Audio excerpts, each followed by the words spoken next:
우리 이사야서 이제 계속 보고 있습니다. 1장은 이제 하셨듯 해서 저랑 이제 부목사님이랑 하고 있는데, 이사야서도 제가 책도 읽고 있고 여러 가지 이제 연구하고 있는 것들이 있어서 이사야서 한번 새벽 예배 때 해도 좋을 것 같습니다 해가지고 시편이 드디어 끝나고 이제 이사야서를 보고 있지요. 여러분, 이사야라는 그 이름 자체가 사실 여호와께서 구원이시다라는 뜻입니다. 이사야서를 이제 우리가 볼 때 사실 이 여러 가지 것들을 배울 수 있지만, 특별히 하나님께서는 이 땅을 심판하기를 즐겨하지 않아요. 하나님은 신실하셔서 말한 대로 그것을 성취를 하셔야 되는 분이에요. 왜냐하면 처음에 태초에 아담과 하와가 죄를 지었을 때 그대로 하나님 말씀하신 대로 징벌을 때려야 되는 거예요. 하나님은 신실하기 때문에. 아담한테 최초에 그랬어요. 네가 선악을 알게 하는 나무의 열매를 먹으면 반드시 죽으리라 했어요. 근데 그걸 하와가 오해를 하죠. 뱀한테 뭐라고 얘기합니까? 죽을까 하노라, 이딴 식으로 얘기를 하거든요. 하나님을 굉장히 오해한 거예요. 아니요, 반드시 죽는 거예요. 죄가 있으면 죄의 결과와 죄의 책임이 오는 겁니다.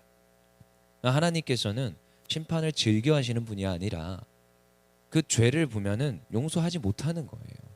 그래서 하나님 믿고도 내가 죄를 계속 짓고 있다, 되게 고민해 보셔야 됩니다. 하나님 앞에 내가 예수님을 믿었어요. 하나님 앞에 왔는데 그 죄를 여전히 가지고 있다면 그건 문제가 있는 거죠. 하나님 앞에서 벌 받는 거예요. 그래서 믿는 자손들도 물론 회개하면 하나님 용서하신다고 하지만, 용서에 대한 문제와 죄에 대한 하나님의 책임을 묻는 것과는 조금 다른 개념입니다. 그러니까 하나님 회개합니다. 그럼 용서 받았어요. 근데요, 용서 이후에 징계가 떨어질 때가 있어요. 죄에 대한 그 책임을 물을 때가 굉장히 많거든요. 믿는 자들도 그렇습니다. 근데요, 오늘 이사야서도 그렇지만 하나님은 우리를 위로하시고 구원하시고 우리에게 평화와 기쁨을 주는 것을 즐겨하시지 심판을 즐겨하지는 않아요. 근데 이사야서에 우리가 보다 보면 심판의 내용이 굉장히 많습니다. 왜 이렇게 그 심판에 대해서 말을 하는지, 멸망의 날에 대해서 말하는지. 오늘도 2장 2절에 보니까 뭐라고 시작해요? 말이래, 말이래. 뭡니까? 이 말이를 뜻하는 것은요, 마지막 때를 말하고 있어요. 심판의 날을 말하고 있거든요. 그러면은 우리가 이런 거 볼 때마다 무서운 하나님을 생각하는데, 아니요, 이사야서는 한 가지 맥으로 흘러갑니다. 구원의 하나님, 우리를 인도하시고 우리에게 축복하시고 그 기쁨과 평화를 주기를 즐겨하시는 그 하나님에 대해서 말하지, 그 말일에 심판하시는 하나님의 초점이 맞춰져 있지는 않습니다. 근데 그래서 이 심판의 하나님을 우리가 떠올릴 때 어떻게 해야 된다? 하나님 앞에 빨리 돌아와야 된다. 회개해야 된다. 하나님 앞에 빨리 납작 엎드려야 된다. 그러면 즐겨하시는, 정말 기쁨과 평화를 주기를 즐겨하시는 그 하나님이 주신다는 거예요. 이사야서가 되게 독특하게 흘러가는데요, 심판의 내용에 대해서 말을 하는데요, 그 이후에 뭔 얘기가 있는지 아십니까? 방법도 알려줍니다. 여러분, 성경을 읽다 보면 가끔 짜증날 때가 있어요. 성경이 여러분 몇 권인지 아십니까? 39, 27. 구약은 39권, 신약은 27권. 외우기 되게 쉽죠? 자, 아이들 가르칠 때 항상 이렇게 가르쳐요. 39, 27. 옛날에는 39권, 27권 이렇게 외웠는데 시간이 지다 보니까 그렇게 외울 필요가 없는데 하면서 39, 27로 외우거든요. 그러면은 39, 27, 39권, 27권이니까 66권이죠. 그럼 66권의 책이 모아진 거예요. 그래서 지금 이렇게 단권의 성경책을 여러분이 들고 다니시는데, 성경이요 66권이나 된다고요. 왜 이렇게 많아요? 왜 이렇게 똑같은 소리를 맨날 합니까? 어디에서는 뭐 좋은 말만 있는 것 같죠? 아니요, 성경 66권 잘 보십시오. 안 좋은 소리도 굉장히 많습니다. 굉장히 그런 좀 내가 듣기 거북한 소리들이 얼마나 많은지 아십니까? 말씀의 특성입니다. 말씀의 특성이, 이 말씀을 내가 읽을 때 거북함으로 다가옵니다. 저도 옛날에 구약을 읽을 때 좀 싫었어요. 그래서 신약을 많이 읽어요. 그래서 사실은 훈련하는 입장에서, 양육하는 입장에서 성경을 읽게 해야 되는데 뭐부터 읽으라고 하느냐? 신약부터 읽게 해요. 신약엔 좋은 소리가 많잖아요. 복음서부터 시작하잖아요. 예수님의 복음에 대해서 너무나도 잘 말하기 때문에. 그리고 특별히 이제 좀 구어체, 대화체로 많이 들어가 있어서 읽기가 쉬워요. 근데 구약은 특히 이사야 같은 거 읽어보면 너무 좀 어려운 것 같기도 하고, 그리고 막 구약 같은 데서 보면은 뭐 범죄를 했는데 그 씨족을 멸할버리라, 막 범죄를 했는데 막 수천 명이 막 죽게 되고 막 이런 거 보면요 거북해요. 저도 거북했어요. 그래서 어렸을 때 구약의 하나님은 진노하시는 하나님, 신약의 하나님은 사랑의 하나님 이렇게 오해를 했던 적이 있었어요. 근데요, 그렇지 않더라는 거예요. 근데 하나님께서 왜 66권을 주셨을까? 여러분 생각해 보세요. 왜 이렇게 똑같은 말씀을 계속 지속적으로 또 똑같이 반복적으로 해주시는데요? 이사야서를 읽다 보면 반복이에요. 멸망 아니요 해답, 또 멸망 아니요 해답, 뭐 이런 식으로 자꾸 가거든요. 왜 이렇게 반복을 얘기했을까? 그래서 어떤 사람이 그 질문에 이렇게 얘기했답니다. 한 목사님이죠. 아무리 말을 해도 안 들으니까 그렇지, 이렇게 얘기를 했대요. 성도가 와서 질문하는데 아무리 말해도 안 들으니까 66권이나 줬다는 거예요. 저는 이 말에 조금 공감이 되긴 합니다. 사사기 같은 거 한번 읽어보십시오. 왜 이렇게 반복입니까? 범죄를 해요. 그럼 하나님께서 징계를 때려요. 근데요, 징계 때리니까 막 울고 불고 하나님 앞에 회개하고 하나님 구원해 주세요. 그러니까 누굴 보내요? 사사를 보내요. 근데 사사 보냈는데 또 뭐예요? 또 범죄를 해요. 우상 앞에 가서 절하고. 그럼 또다시 하나님 뭐 하십니까? 징계를 때려요. 또 사사를 보내요. 회복을 더 하시고 또다시 범죄하고. 아우 지겨워요. 근데요, 66권도 똑같은 레퍼토리로 돌아갑니다. 했던 말 또 하고 또 하고. 근데 또 성경에서는 또 무슨 얘기가 나오냐? 이사야서에서도 제가 얘기했지만 심판의 날 해답, 심판의 날 너희가 어떻게 해라, 심판의 날 회개, 이런 얘기가 지속적으로 반복을 합니다. 그래서 이사야서 읽을 때 이러한 모습들을 우리가 가지면서, 이러한 관점을 가지면서 읽기를 소망합니다. 우리 1절에서 3절입니다. 한번 읽어보겠습니다. 다시 1절 3절 시작. 아모스의 아들 이사야가 받은 바 유다와 예루살렘에 관한 말씀이라. 말일에 여호와의 전에 사니 모든 산 꼭대기에 굳게 설 것이요 모든 작은 산 위에 뛰어나리니 만방이 그리로 모여들 것이라. 많은 백성이 가며 이르기를 오라 우리가 여호와의 산에 오르며 야곱의 하나님의 전에 이르자. 그가 그의 길을 우리에게 가르치실 것이라. 우리가 그 길로 행하리라 하리니 이는 율법이 시온에서부터 나올 것이요 여호와의 말씀이 예루살렘에서 더 나올 것이미로다. 아멘. 여러분 그렇습니다. 말일의 때에 멸망의 날이 있다고 분명히 말하고 있어요. 우리는 그것을 기억해야 됩니다. 그래서 그리스도인들은 살아가는 게 아니라 사실 죽어간다, 이런 말도 쓸 줄 알아야 되고요. 우리가 살아가지만 사실은 멸망의 때를 바라보고 살아가는 거예요. 희망이 있다고 말하지만 심판의 날을 바라보고 가는 거예요. 성경에서 이미 그 때를 말하고 있습니다. 근데 그때가 그 일시와 시를 말하진 않지만 분명히 이때요. 예수님이 임한답니다. 그건 심판의 날이에요. 종말을 바라보면서 살아가는 존재들이 우리 그리스도인입니다. 그러면 어떻게 해야 됩니까? 그 멸망의 날을 바라볼 때 우리가 신앙을 잘 지키면서 살아가야 되는데, 이 패역한 땅에 하나님 정말로 하나님께서 빠르게 복음을 전하여 주시옵소서. 이 저 땅 끝까지 복음이 임하면 심판의 날이 도래한다잖아요. 예수님이 오신다잖아요. 그래서 하나님 저 땅 끝까지 복음이 전파되기를 소망합니다. 그래서 선교에 애써야 되는 것이 교회의 최종 목표입니다. 그렇다고 뭐 개척교회들이 선교를 또 애써서 하느냐? 사실 개척교회들은 너무 힘들어요. 선교에 막 이렇게 초점을 맞추기가 힘듭니다. 그러면 이제 자기네 교회들이 이렇게 애써서 또한 섬겨주고 교회의 그런 모든 것들을 감당하는 것도 힘들기 때문에 선교에 많은 영향을 투자를 못해요. 그러면은 선교에 많은 영향을 이렇게 우리가 투자할 수 있는 교회들은 해줘야 되는 것들이 또한 이 선교의 우리의 목적 아니겠습니까? 대부분 많은 교회들이 전도하다가 끝나죠. 전도와 선교는 또 틀리다는 문제를 우리가 아셔야 돼요. 그래서 종말의 날을 바라볼 때 우리의 최종 궁극적인 목표는 무엇이냐? 선교라는 것을 기억하시고 선교하면서 그 종말의 날까지 애써서 복음을 전해야 돼요. 근데요, 그 복음의 그 줄기가, 그 진리의 말씀이, 은혜의 샘이 어디서부터 출발합니까? 시온산에서 출발합니다. 그 시온산이 어디에 우뚝 선다고요? 산 꼭대기에 선다는 거예요. 하나님의 말씀이 시작되는 곳, 그 시온산, 그 하나님의 계명을 받았던 곳, 그곳으로부터 주의 그 놀라운 은혜의 샘이 흘러나온다는 것을 우리가 기억해야 됩니다. 다른 거 없다라는 거예요. 말일에는요, 여러분 어디 앞에 서야 되느냐? 하나님의 말씀 앞에 서야 됩니다. 하나님 말씀 앞에 바로 섰을 때에 하나님께서 그 말씀을 듣는 자에게 구원을 베푸시는 거예요. 옛날부터 그랬습니다. 여러분 위기가 왜 오는지 아십니까? 말씀이 없어서예요. 주의 말씀을 청종하지 않는 그 시대 가운데 위기가 옵니다. 기준이 없어요. 제가 어제도 깜짝 놀란 게 청소년 훈련을 하고 있습니다. 열대면 모아놓고. 그래서 주일 오후 2시 반에 한 청소년 8명과 선생님들 5명 해서 14명 정도가 모여서 훈련을 해요. 그래서 뭐 다른 거 안 하고 성경 훈련하고 말씀 훈련해요. 근데 막 이것저것 하다가 정말 사랑으로 우리가 새 신자들을 잘 섬겨야 되고 품어줘야 되는데 이제 새 신자가 동성애자인 경우는 어떡하냐 이런 질문이 나온 거예요.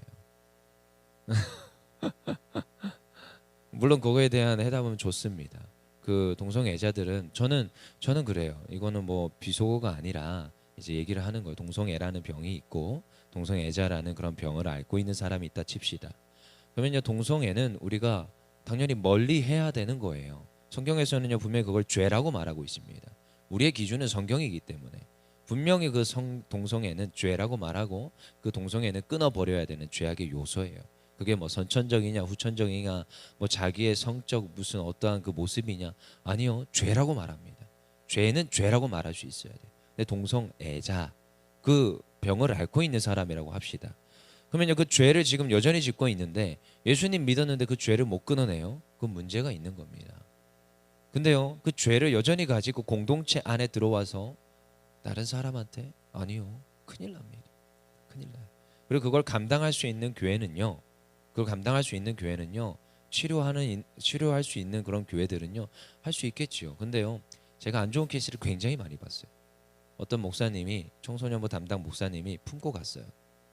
그래서 같이 성경 공부도 하고 그게 잘못되었다. 너 빨리 돌이켜라. 치료센터 가자. 치료센터 안 가고 여전히 그냥 청소년부 안에 있었어요. 푸은 거죠. 그리고 치료하려고 애쓰셨어요. 근데 그게 몇 개월이 지났습니다. 이미 발각된 지 몇 개월이 지났어요. 근데 그 애들 사이에서 소문이 돈 거예요. 뻔하죠. 교회 뭐 부모님들 이름 그 뭐 말이 금방 퍼지잖아요. 한 1,000명 되는 교회였어요. 3분의 1 토막이 납니다.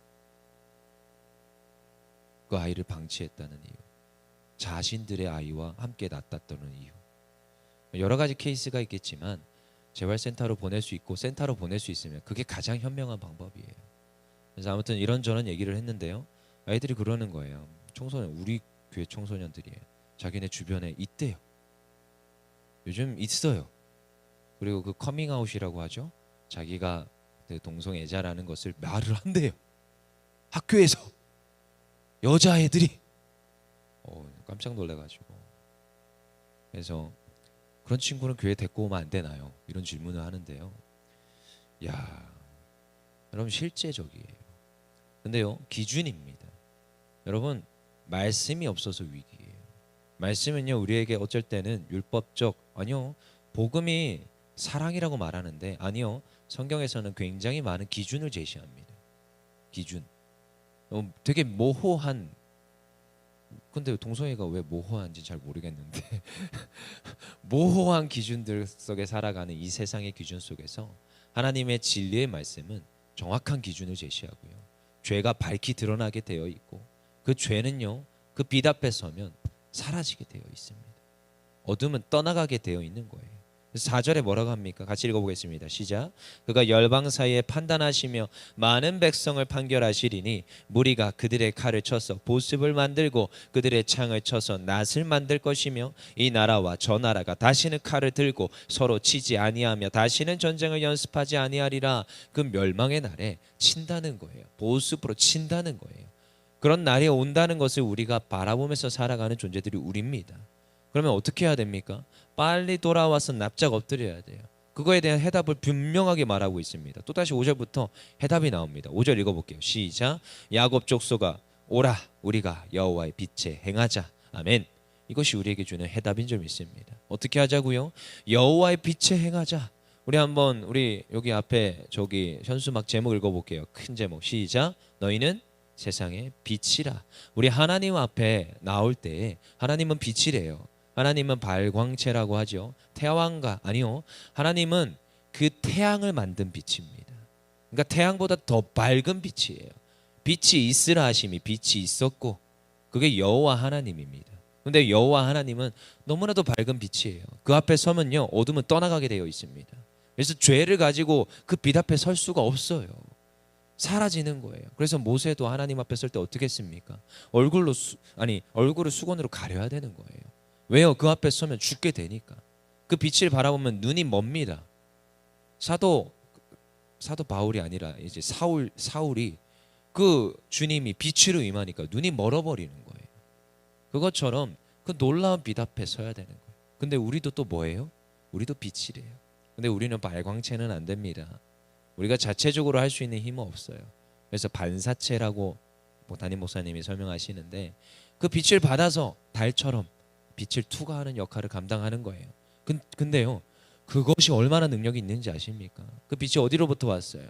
여호와 하나님으로부터 온 거예요. 그래서 너희는 무엇이라? 빛과 소금이라. 너희의 빛을 드러내라. 너희의 빛을 나타내라. 그래서요, 우리가 해야 될 것 딱 하나입니다. 이 패역한 시대, 멸망의 시대를 걸어가는 이때에 우리는 여호와 그 빛 앞에 행하는 거예요. 그 빛 앞에 서는 거예요. 그리고 그 빛을 반사해서 다른 이들에게 나타내 보여야 됩니다. 왜 요즘 기독교들이, 왜 교회들이 욕먹고 있습니까? 교회된 역할을 감당하지 못한대요. 그리스도인의 그런 모습이 없대요. 교회 와서 예배는 드리는데 나가선 똑같이 생활해요. 아니요. 우리가 정말로 빛된 역할을 감당한다면 그들은 우리에게 손가락질과 욕하지 않습니다. 아, 저 사람은 정말로 리얼 크리스찬. 아, 정말 그리스도인이구나. 아, 저 사람은 이때에도 그 신앙을 지켜나가고 하나님 영광 돌리는구나. 한 가지 실제로 팩트 이야기를 하나 해드릴게요. 우리 교사 중에 한 명인데 그 친구가 자기가 뭐 신앙생활 열심히 안 했었는데 어떻게 하다 보니까 우리 교회에서 교사를 임직을 받아서 교사 생활을 하고 있습니다. 근데요, 교사 생활하는데 요즘 이 코로나 시국에 자기만 교회 간다는 거예요. 분명히 자기보다 더 열심히 신앙생활했던 언니가 있었는데 교회 안 간다는 거예요. 그리고 자기 교회 온다니까 자기를 핍박한다는 거죠. 주일 아침마다 전화가 온대. 너 왜 교회 가냐? 또 가냐? 애들 데리고 가냐? 너 미쳤냐? 지금 집에서 방송 예배 드려야지. 지금 이 시국에 뭘 교회를 가냐? 근데 나는 내 아이들을 섬겨야 되고 내 아이들을 가르쳐야 됩니다 하면서 온대요. 근데 요즘 뭐라고 하는지 아십니까? 그 어머님이 자기도 교회 가고 싶은데 못 간다. 나도 교회 가게 해줘라. 그래서 저한테 어제 그러더라고요. 상담을 하는 거예요. 제가 거기 가서 우리 교회를 데리고 와야 됩니까? 아니면 그 근처 교회를 데리고 가야 됩니까? 하면서 막 묻는데요. 저는 그런 말조차 나오는 것도 참 은혜라고 했어요. 참 이상하죠. 그들은 처음에 우리를 비난하고 비판하는 것처럼 보이지만요, 그 신앙을 이어가고 애써서 사람을 세워가고 우리가 정말로 하나님 영광 돌리는 그런 모습을 보잖아요. 아니요, 말로 하는 게 아닙니다. 그 모습을 보면, 그 빛 가운데로 행하는 모습을 보면 그들은요 하나님 앞에 서게 되어 있고요, 그들은요 하나님을 높이게 되어 있습니다. 우리 마지막으로 우리 12절 읽고 마치겠습니다. 12절 시작. 11절 시작. 그날에 눈이 높은 자가 낮아지며 교만한 자가 굴복되고 여호와께서 홀로 높임을 받으시리라. 우리의 모든 삶이, 우리의 모든 그 빛 가운데를 행하는 삶이 여호와 하나님을 높여드리는 그 삶이 되기를 원합니다. 여호와 하나님께 영광 나타내는 그 삶이 되기를 원합니다. 우리 시간 다 같이 기도하며 나가겠습니다.